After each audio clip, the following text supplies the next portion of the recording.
The Toronto Raptors are heading into the first year of their rebuild with a definitive top 3 players in their core. But who will average the most points per game this season? We're going to try and figure that out in today's video. Let's get into it.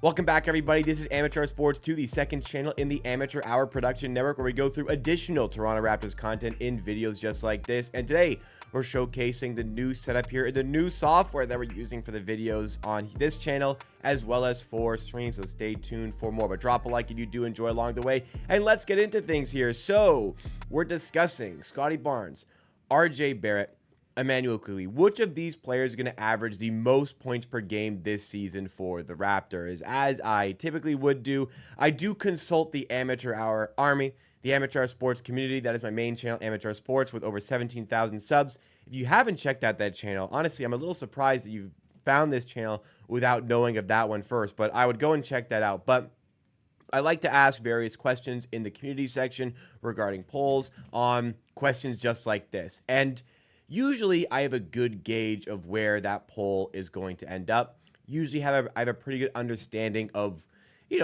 a certain guess as to what the results of the poll are going to be. But not in this scenario. I was completely wrong here. And honestly, I think the community got this one a little bit wrong. And I don't say that often, but very good sample size here from the community.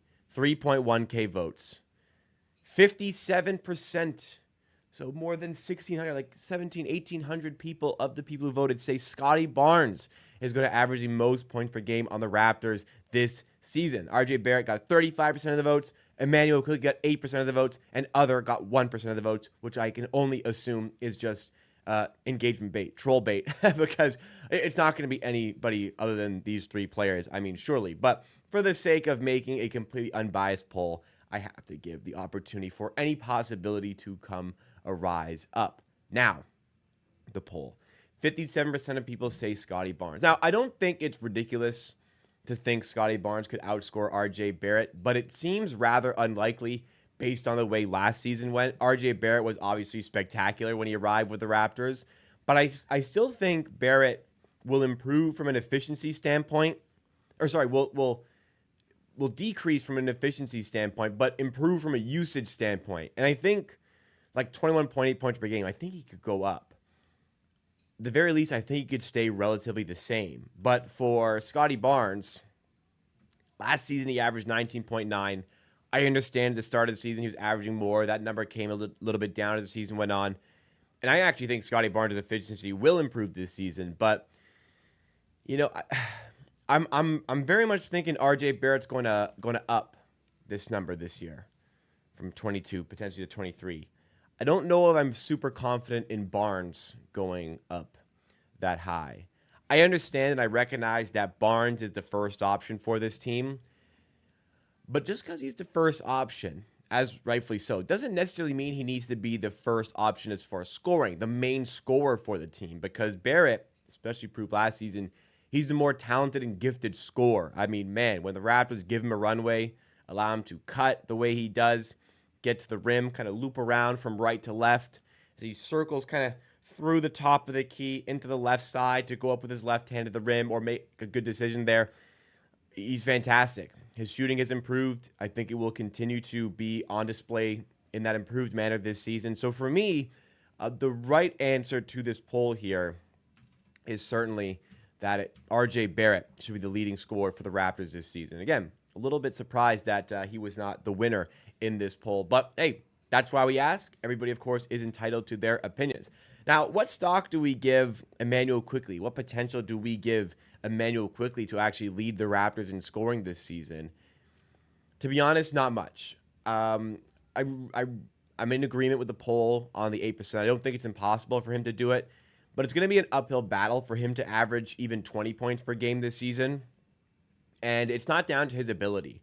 I think Immanuel Quickley is good enough to average 20 points per game. But, you've got the main point guard here, Immanuel Quickley, playing with Barnes and Barrett, who I think will average more than 20 points per game each this season. At a certain point, Immanuel Quickley can just kind of back off a bit as the third option. Not in a negative way, but look, we got 2 guys who I think are more capable of getting that 20-plus points per game. One of the reasons they're going to do that is because Immanuel Quickley is going to enable it with his playmaking, which I think is going to continue to improve this season. So I just don't think we need Immanuel Quickley to do it. In the ideal world, look, it'd be awesome. It'd be so much fun if the Raptors had 3 20-plus points per game scorers, but I just don't really think that it's going to be the case. And as far as this poll is concerned, I don't really know how you can come to that conclusion. I'm not trying to bash anybody's opinion here or anything, but it's only 8%. It's a relatively small percent. But I don't really know how anybody could come to the conclusion that Immanuel Quickley is going to be in a position where he can actually average more points per game than both Barrett and Barnes. I just can't see that reality. If one of them gets injured, if one of Barnes or Barrett gets injured, the other one of those two is just going to take on an even bigger role, an even bigger scoring role. So I'm not really sure that's going to come to fruition. As far as other players who can average that much, we'll address the 1% here. If Pirtle's getting 36 minutes per game, which he won't, but if he does, his per 36 last year was 15 points. It's been 17 in the past. Really good year. Pirtle getting 36 a game. Could he average 17?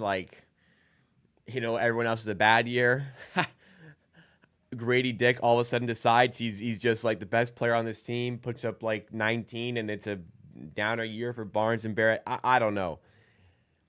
Those are the only two even possibilities that come to mind here, or unless they obviously make a blockbuster trade and get somebody else in the team. I don't really see that happening. So for me, the correct answer here would have been RJ Barrett, but it is an opinion poll. Therefore, there is no correct answer. You're allowed to choose whoever you would like, and I can understand why people see Barnes, the centerpiece of this team, as that guy who will be the first option, will have the most of the ball time, have most of the usage, therefore potentially the highest score on the team. My opinion is, though, RJ Barrett did it last season. I think he can continue to do it this season. I think he is down to increase on his points per game tally. I think all three of them will actually increase on their points per game tally this season. But Barrett, I have the most confidence, will lead the team in scoring. That doesn't mean Barnes isn't the first option. It means RJ Barrett could be the lead scorer. And Barnes, with his playmaking, could enable Barrett even further to take on that lead scoring role. And I see no issues at all with that happening for the team. So that'll do it for today's video here on Amateur Sports 2.